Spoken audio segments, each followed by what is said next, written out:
ना खुदा मिला ना विसाल सनम, सांसद बनने के चक्कर में विधायकी भी गई। ये बातें उस वक्त चली थी जब महेंद्रजीत सिंह मालविया सांसदी में हार चुके थे। लोकसभा चुनाव 2024 था। इससे पहले ही वो बीजेपी में शामिल हुए थे। कांग्रेस में 30 साल से वो काम कर रहे थे। सरपंच से लेके उन्होंने कांग्रेस में CWC तक का सफ़र तय किया था, लेकिन 2024 के लोकसभा चुनाव से पहले अचानक उन्होंने कांग्रेस छोड़कर बीजेपी का दामन थाम लिया, जिसके बाद उसमें उनकी हार हुई और उसके बाद से लेकर अब तक महेंद्रजीत सिंह मालवीय कहीं ना कहीं गायब रहे। अब हम आज महेंद्रजीत सिंह मालवीय की बात क्यों कर रहे हैं, सबसे पहले उनका आपको बयान सुनाते हैं, क्योंकि अब एक बार फिर से वो अपने सियासी सफ़र की शुरुआत कर रहे हैं, क्योंकि वो काफ़ी लंबे अरसे से गायब रहे थे। अब वो बीएपी, राजकुमार रौत सांसद बीएपी के हैं, उनको घेर रहे हैं, बीएपी पार्टी को घेर रहे हैं, और जो बीएपी के विधायक रिश्वतखोरी के मामले में फंसे हुए हैं उनको लगातार घेर रहे हैं। बीजेपी के साथ वो खड़े हो गए पूरी तरीके से। तो पहले उनका बयान सुनिए, उन्होंने राजकुमार रौत और बीएपी के लिए क्या बोला, फिर इस चर्चा को आगे बढ़ाएंगे पुष्कर सर के साथ, और उसके बाद फिर एसआई भर्ती पर भी बात करेंगे कि डोटासरा ने क्या कुछ कहा जो चुभ गया जोगाराम पटेल को, और जोगाराम पटेल ने भी उस पर बयान दिया, और एसआई भर्ती के मुद्दे पर फिर से सियासत क्यों गरमा रही है। तो सुनिए पहले महेंद्रजीत मालवीय का बयान। रोज साहब मोटी मोटी बातें करी नहीं आए। एमपी साहब કેટલા ને ખાડામાં હોય તો મને પતું હે કેટલા ખાડામાં રામ પ્રસાદે તમે બે જણે શું કર્યું હે ये महेंद्र मालवीय ने पता नहीं, सबको पता है इस चीज का। और मैंने तो यहां तक सुना है कि इस एमएलए ने के बड़े नेताओं के नाम भी लिए हैं। इस घूसकांड में मैं अकेला ही नहीं हूं। ऐसे बड़े बड़े प्रश्न लगाने के लिए हमारे नेताओं ने कहा, इसलिए मैं प्रश्न लगा रहा हूं।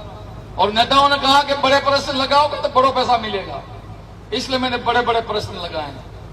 ये आज इनकी स्थिति है, आज इनकी स्थिति है। और इसलिए मैं इस मौके के ऊपर यही बात कह सकता हूं कि संविधान की, भारतीय संविधान की कसम खाते हैं लोग, जाते हैं वो विधानसभा में, किताब के ऊपर हाथ रख के कसम खाते हैं कि हम मान मर्यादा पूर्वक कसम खाते हैं कि हम जो कुछ भी करेंगे वो क्षेत्र के, वो देश की, प्रदेश की जनता की भलाई के लिए करेंगे। तो कसम तो मैं आ खाती थी, 20 लाख रुपया ले जो, ये कसम खाती थी। आज समझने की जरूरत है, ना तो बाप पार्टी बच सकती है, ना बाप पार्टी के नेता बच सकते हैं, ना एमएलए बच सकते हैं। इनकी तो आज मैं ईमानदारी से कह रहा हूं, सब नेताओं ने ललकारा है। आज बांसवाड़ा जिले की सबसे टॉप मीटिंग हुई है, आज से इनकी उल्टी गिनती शुरू हो गई है, उल्टी गिनती शुरू। तो सुना आपने, मालवीय किस तरह पूरे एक्शन मोड में नज़र आ रहे हैं, और ये एक्शन मोड में जो आए हैं वो लगभग मान के चलिए 1-1.25 साल बाद आए, लोकसभा चुनाव के बाद से अब। तो अब इस पर कई सवाल नज़र आ रहे हैं। तो सबसे पहले तो आपको एक बार ये छोटा सा बात में मुद्दा बता देते हैं कि है क्या। देखिए, बीएपी के विधायक जयकृष्ण पटेल रिश्वतखोरी के मामले में फंसे। एसीबी ने उनको रेड डाली और उनको हिरासत में भी लिया, पूछताछ भी की गई, जिसके बाद से लगातार बीएपी घिरती हुई नज़र आ रही है। हालांकि बीएपी ने भी अभी फ़िलहाल अपना स्टैंड रखा है, कमेटी बनाई है और उसके बाद अपना स्टैंड क्लियर करने की बात कही है। इसके बाद अब बीजेपी उस पर पूरी तरह से बीएपी को घेरती हुई नज़र आ रही है। जगह जगह बांसवाड़ा में और डूंगरपुर ज़िले में पोस्टर लगाए जा रहे हैं, होर्डिंग्स लगाई जा रही है, जिसको अभी आपने देखा मालवीय के पीछे भी आपको वो होर्डिंग्स वाले पोस्टर ही नज़र आ रहे होंगे, काफ़ी बड़े बड़े वो नज़र दिखा रखे थे। अब महेंद्रजीत मालवीय भी उतर गए हैं बीएपी को घेरने के लिए। तो सर, सबसे पहला सवाल तो इसमें महेंद्रजीत मालवीय को लेकर यही है कि महेंद्रजीत मालवीय अब तक बीजेपी को कोई ऐसा खास फ़ायदा उन जिलों में नहीं दिला पाए उस क्षेत्र में। तो क्या अब उनकी सियासी वापसी, आदिवासी क्षेत्र में जी कांग्रेस की पकड़ बड़ी मजबूत रही है शुरुआत से जी, और आप देखेंगे अभी भी कांग्रेस को कुछ परसेंटेज मिलता आ रहा है, जब कांग्रेस अपने सबसे बुरे दौर में। ठीक, राजकुमार रौत ने वो काम किया जो सेंध लगाई और उसमें वो जीतते जा रहे थे जी। अब ये तो हो गई एक कहानी शुरू होने से पहले की थोड़ी सी भूमिका। चक्कर क्या है, महेंद्रजीत मालवीय आदिवासियों के नेता कांग्रेस के थे जी, पाला बदला, इस्तीफा दिया, बड़ा वो लिया था कि इस्तीफा दे रहे हैं और जीत। वहाँ तो वो लोकसभा भी आ रहे, पार्टी और इनकी अपनी सीट भी जाती है। जी। अब तो आप जनता के नेता के साथ यही सबसे बड़ी समस्या, अगर वो एक बार चुनाव हारा दमखम में तो फिर अगले 5 साल इंतजार कीजिए, फिर जनता मौका देगी नहीं देगी, तब तक आप निपत्य में चले जाते हो। फिर नई पार्टी ज्वाइन की थी, दूसरी पार्टी से नाता तोड़ा था, पेरेंट पार्टी थी कांग्रेस।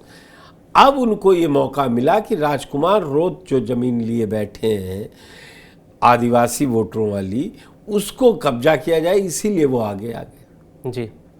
और आप देख रहे हैं कि वो किस तरीके से बताने की कोशिश कर रहे थे कि वो बड़े सवाल इसीलिए पूछे क्योंकि बड़े बड़े नेताओं के पास बड़ा बड़ा पैसा पहुंचा। वो अपने मारवाड़ी स्टाइल में जो बात कर रहे थे आदिवासी, लेकिन दरअसल बीजेपी के पास बड़ा आदिवासी चेहरा ऐसा नहीं है जिसको वो आगे करें और राजनीति करें। वो ये कहती है कि हमने राष्ट्रपति बना दिया। राष्ट्रपति बनाने से नहीं, हर सबको वो साथ और सम्मान मिले ना, लोगों को निचले लेवल पे।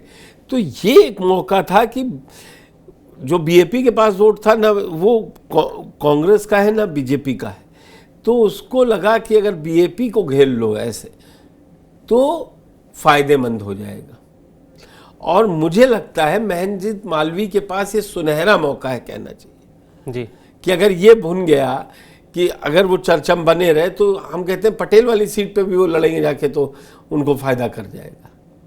लेकिन सवाल सर ये है क्योंकि मालवीय काफी लंबे समय से शांत बैठे थे ना, उनको लेकर कोई और बयान आया था। हालांकि मदन राठौड़ का एक बयान सामने आया था बीच में। सबसे पहले यही बताया, जब आप राजनीति जो करते हैं वो डिसाइड करता है कि आप क्या क्या करना चाह रहे हैं, और उस राजनीति में तय था कि आप क्या करना चाह रहे हैं। उस राजनीति में आप बीजेपी से सोच रहे थे बन जाएंगे, मंत्री बनेंगे, सपने बड़े थे, कांग्रेस को ठोकर मारी थी, लेकिन अब आप चुनाव ही नहीं जीते तो फिर कौन सुन रहा है अभी। लेकिन एक सवाल ये भी सियासी गलियारों में देखने को मिल रहा है सर कि ये अपनी शिकायत या जिस तरह से फायर मोड पे अब नजर आ रहे हैं, तो क्या ये अपनी वापसी की भी राह तलाश रहे हैं? क्योंकि बीजेपी अगर कहीं ना कहे तो कांग्रेस के भी गले की हड्डी है उस क्षेत्र में। नहीं, वो मैंने आपको बिल्कुल आपने सही सवाल पूछा है कि देखिए कहीं भी क्षेत्रीय पार्टी आज खड़ी है तो वो कांग्रेस के विरोध में ही खड़ी हुई थी। कोई क्षेत्रीय दल उठा लीजिए, आप उत्तर प्रदेश से लेके कहीं तक चले जाइए, साउथ तक चले जाएंगे, जम्मू कश्मीर से लेके अगर उसके मूल में जाएंगे कि पहली पार्टी कौन ऐसा बना जो तीसरा मोर्चा, वो बीजेपी नहीं कांग्रेस को बना के बने थे। आप मुलायम सिंह देख लीजिए, लालू यादव देख लीजिए, लेकिन चंद्रबाबू नायडू देख लीजिए, कोई आप उठाएंगे।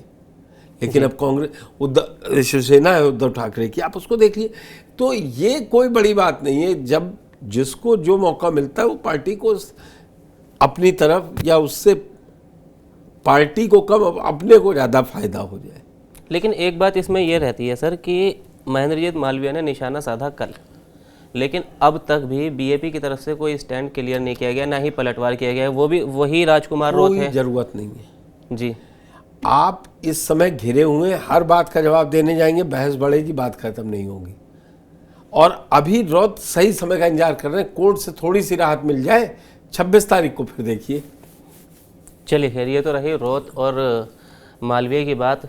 मालवीय को इसका क्या फ़ायदा मिलेगा नहीं मिलेगा ये तो खैर आने वाला वक्त ही बताएगा, और इस पर अपडेट हम लगातार आपको देते रहेंगे। लेकिन इसके अलावा जो दूसरा बड़ा मुद्दा, और वो मुद्दा ये है कि पेपर लीक, जिसको लेकर सरकार भी बदली।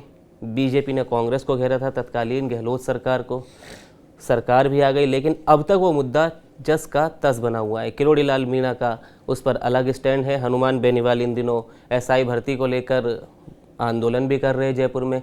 इसके अलावा गोविंद सिंह डोटासरा ने एक नई बात कह दी। हालांकि देखिए एक बात इसमें और ऐड कर देते हैं कि एसओजी ने एक बड़ा एक्शन भी लिया है, कविता को गिरफ्तार किया, उनके भाई को गिरफ्तार किया, और उसमें कई नाम सामने आए हैं। 25 लाख रुपये में सेटलमेंट किया था, पेपर लिया था, जो कि प्रधानाचार्य का कार्यरत थी वो, और वो काफ़ी टाइम से फरार चल रही थी। एसओजी ने उन्हें गिरफ्तार किया, जिसके बाद अब ये डोटासरा का भी बयान सामने आया। डोटासरा ने दरअसल आरएसएस और किरोड़ी लाल मीणा को लेकर एक सुपारी का नाम लेते हुए बयान दिया है कि इन्होंने सुपारी ले रखी है अपनी पार्टी में, 2 अलग अलग। आरएसएस ने ले रखी है कि इसको रद्द नहीं होने देना एसआई भर्ती 2021 परीक्षा को, और वहीं किरोड़ीलाल मीणा ने सुपारी ले रखी है इसको रद्द करने की।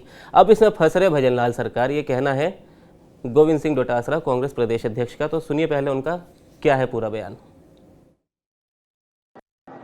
मैं आपको रोचक बात बताता हूं, इसमें दो पक्ष हो गए। एक पक्ष ने एक की सुपारी ले ली, एक पक्ष ने एक की सुपारी ले ली। आरएसएस ने भर्ती नहीं रद्द होने की सुपारी राजस्थान में ले ली और किरोड़ी मीणा जी के ग्रुप ने इस एसआई भर्ती को निरस्त कराने की सुपारी ले ली। दोनों सुपारियां टकरा रही हैं। बेचारा भजनलाल मारा गया।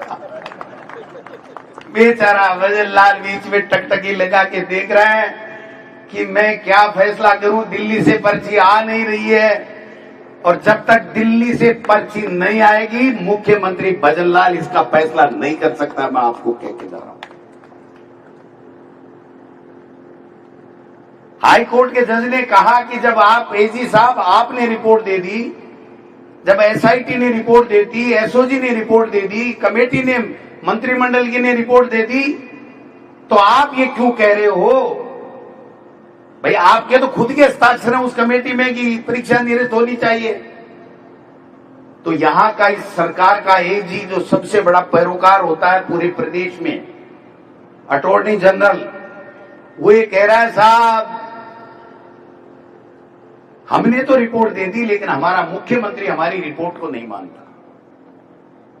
तो उन्होंने कहा बड़ी जोरदार बात है, आपका मुख्यमंत्री आपकी बात क्यों नहीं मानता? तो वो धीरे से कान में बोला साहब दिल्ली से पर्ची नहीं आई, दिल्ली से पर्ची नहीं आई। इसलिए मैं आपको कहना चाहता हूं या तो दिल्ली से पर्ची आएगी वो फैसला होगा एसआई भर्ती में, अरे यार राम भरोसे कोर्ट में छोड़ देंगे कि भैया मैं तो ना तो इसकी सुपारी में हूं ना मैं इसकी सुपारी में हूं, दोनों की अपनी अपनी सुपारी जेब में डाले घूमते रहो, जो कोर्ट कर लेगा वही ठीक है। ये इस तरीके की बेचारी और लाचारी भरी सरकार हमने देखने को मिलेगी, ये भी हमारा दुर्भाग्य है इस प्रदेश में। तो गोविंद सिंह डोटासरा का आपने बयान सुना। अब ऐसा तो हो नहीं सकता है कि कांग्रेस की तरफ से कोई बयान आए और वो भी प्रदेश अध्यक्ष की तरफ से और बीजेपी की तरफ से पलटवार नहीं किया जाए। जोगाराम पटेल ने भी इसको लेकर पलटवार किया। एक बार वो पहले वो सुन लेते हैं, फिर पुष्कर सर से इस पर भी सारी जानकारी लेंगे कि कांग्रेस किस हक से ये सवाल उठा रही है एसआई भर्ती को लेकर। वो दो फाड़ होने की बात कर रही है कि दो पक्ष होने की बात कर रही है कि एक सुपारी दिला रहे नहीं रद्द होने की और एक रद्द होने की सुपारी ले रखी है, जबकि कांग्रेस में ये पहले ही किया जा चुका है। तो पहले जोगाराम पटेल का बयान सुनते हैं और फिर सवाल लेंगे पुष्कर सर से।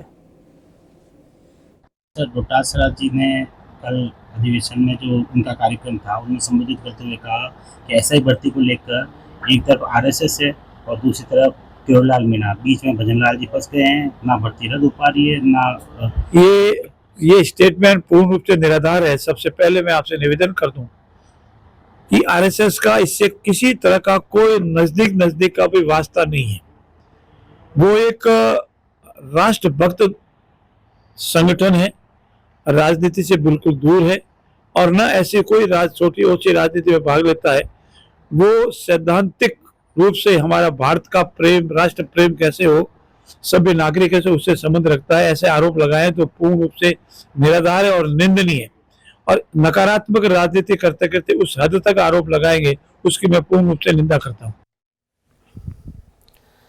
तो देखिए जोगाराम पटेल कह रहे हैं कि आरएसएस का इससे कोई लेना देना नहीं है। सर सबसे पहला सवाल तो मेरा यही है आपसे कि आरएसएस कहाँ से आ गया? हालांकि माना जयपुर अभी आए थे अभी सरसंघ चालक मोहन भागवत। ये सब गलत बात है ना। आरएसएस के बिना बीजेपी क्या है जी? वो मार कर रहे हैं ना अपनी, इस पर तो बहस ही नहीं होनी चाहिए। मुझे तो डोटासरा बताएं कि जब 2022 में इसकी कड़ियां खुलने लगी थी तो क्यों नहीं रद्द कर दी थी जी? जो अब इतना ज्ञान 5 मिनट और 10 मिनट रैली करके दे रहे हैं जी। भाई ये भर्ती भाजपा ने लाई नहीं, ये घोटाला भाजपा ने सरकार में खुला नहीं। सचिन पायलट कितना आपके पीछे पड़े रहे, अपने नेता बताइए ना। ये नहीं कर पाएंगे, मैं ऐसा चैलेंज करता हूँ। वो चैलेंज नहीं, आप बताइए, जब अब मान रहे हैं कि भर्ती परीक्षा रद्द होनी चाहिए, घोटाला था, तो तब कहाँ सो रहे थे डोटासरा जी? कुछ तो शिक्षा मंत्री थे, कह देते हैं हम इस्तीफा दे रहे हैं क्योंकि ये बच्चों के भविष्य का सवाल है, हम इस्तीफा दे रहे हैं, सचिन पायलट के साथ खड़े हैं।